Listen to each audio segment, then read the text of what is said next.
À la fin du mois de mai, l'histoire du trafic de drogue algérien a pris une nouvelle dimension. Dans un container, 701 kg de cocaïne pure, du jamais vu.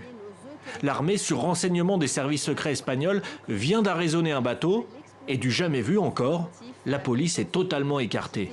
Mais en plus, le patron de la police, le tout-puissant chef de la police, est écarté, sans ménagement. Donc, il y a derrière cela quelque chose qui va au-delà d'une affaire classique de narcotrafic. Récapitulons. Le bateau Vega Mercury vient du Brésil, avec de la viande destinée au marché algérien. Il fait escale à Valence, en Espagne. L'armée le stoppe au large d'Oran. Les containers sont destinés à un homme sulfureux, Kamel Chiri, surnommé le Boucher. Un homme aux ramifications impressionnantes dans les milieux politiques. Et l'affaire devient séisme, à 10 mois de la présidentielle.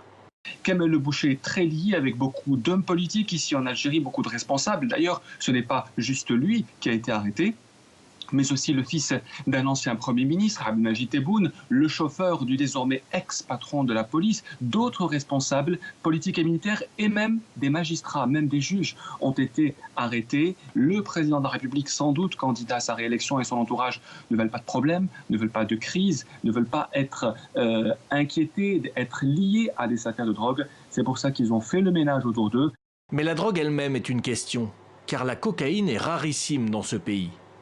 Elle est vouée à d'autres objectifs, notamment le financement d'achat d'armes. C'est l'idée ou la rumeur ou le ballon d'essai qui est en train d'être agité par différents commentateurs.